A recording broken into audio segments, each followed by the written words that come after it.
Can you talk a little bit about where you see the U.S.-Canadian trade relationship going in the context of NAFTA, but also kind of outside it? Because there's a lot about our relationship that Americans don't know.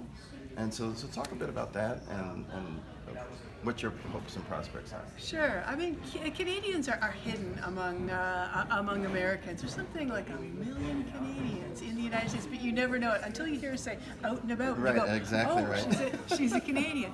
But it's such an integrated relationship. We do build things together. We trade together. When I look around Georgia, when I look around Atlanta, I see so many companies that have a relationship with Canada. I mean, we were talking about during the program today about hydroelectricity. So think about that. Affordable electricity from Canada moves through the United States and makes it possible for American manufacturers to produce things that are better, cheaper, more affordable, creates more jobs. We are a mutually reinforcing element for each other. Canadians have been a little bit thrown for a loop by the recent NAFTA negotiations and a lot of the political stuff. I think ultimately it's a very strong relationship. I think we're going to find our way back to each other and find ways to do business better, but it's going to take some time. Well, it's interesting. I don't think that people really have an appreciation for Canada being our largest trading partner. Yeah. Right. So this is a very close relationship that's been cultivated over many, many years, and hopefully, I hope you're right. In terms of Georgia, I've been struck by how international the Atlanta metro area is. When you think about prospects for us engaging with Canada as a region, where do you see their opportunities lying?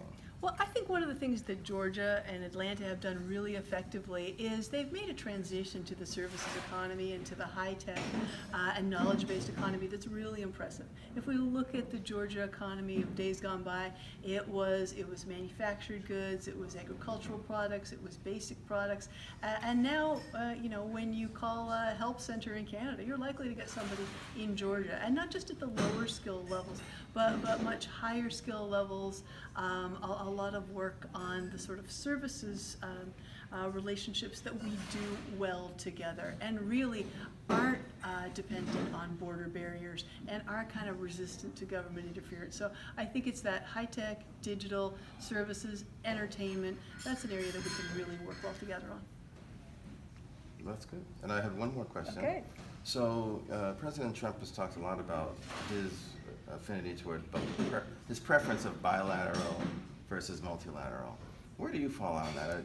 Would you rather have it be multilateral, or are there advantages to bilateral that we should be thinking about? Well, I feel embarrassed telling you this because you're an economist and such a senior economist, but the nature of how we manufacture things has just changed. We don't have a finished product coming out of a single plant. In order to be competitive in the world, we have to have inputs that come from many, many different regions. We need to source smart, and that means you source from many different countries, and that's why these regional or multilateral agreements are much better than bilateral, because it's not the old days of Portuguese wine for English wool. That was, what we saw centuries ago. Mm-hmm. Now we have integrated markets. We need to have trade agreements that are just as smart. And then we look at the number of countries that have sort of stepped up to the plate to the U.S. offer of bilaterals, and there really haven't been that many, because we realize that we build things in regionally and globally integrated markets, and only through those kinds of agreements do you reduce transaction costs. Well, thank you very much. I've really enjoyed talking with you. It's been great to have you here in Atlanta and here at the bank. I look forward to seeing you again. Well, me too. Thank you. You've got a great house here. Thank you.